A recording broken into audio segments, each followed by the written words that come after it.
During the Blueprint Leaders Training, we talk about a quote from Patrick Morley. "You've not made disciples until your disciples are making disciples." One of the consistent challenges in men's ministry is that it's the same men attending your events in small groups. Then you have other men who have a bit of a been there and done that attitude. They see everything solely from the perspective of what's in it for me.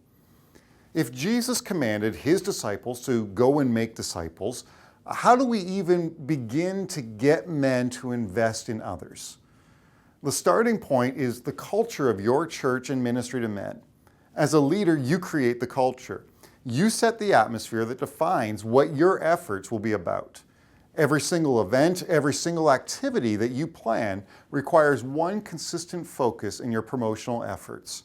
Who will you bring with you? Men need to be challenged with that question over and over again to the point where it just becomes an automatic thought. They need to be praying for others who need Jesus, and they need to be confronted with what they are doing to bring these other men to him. In the Gospels, we read that the first disciples would often leave Jesus to go and bring others to see him. I recently heard stories of groups of men who attended a men's event, and the leaders just were acknowledging that it was always the same group of men. The leaders, though, would also acknowledge that they never really challenged the men to bring other men with them, to reach out to those who are in need. As a leader, you create the culture for this. Once you've created that culture, you can begin to give men some simple steps to help them invest in others. First of all, prayer.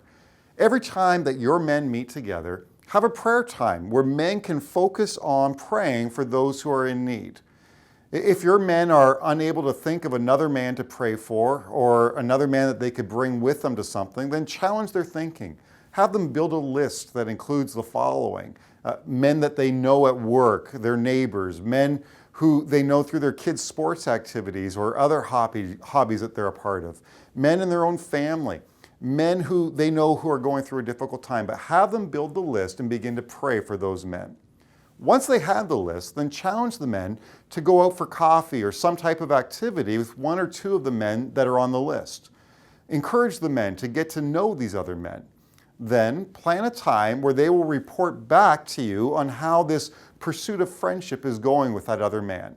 Repeat this process as necessary until it just becomes natural for men to think about reaching out to other men. The third thing you can do is give your men resources that they can pass along to their friends. Maybe a book, an article, podcast, video, anything else that they can pass along. Give something to the man and challenge him to pass it on to others. These things all plant the seeds in the lives of other men to think beyond themselves, to think about others. The fourth thing you can do is to prepare your men. Equip your men to mentor other men through a training program, or equip them to share their faith or answer difficult questions as they're interacting with other men. You need to remind men what Jesus taught his disciples. This is not going to be easy to reach out to other men, and there's going to be pushback, but we live for a greater cause than our own comfort.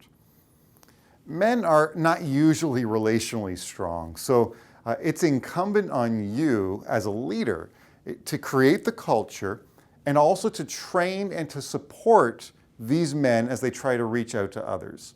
Without this, men are simply going to just stay in their comfort zones, and they're going to make life and ministry all about themselves.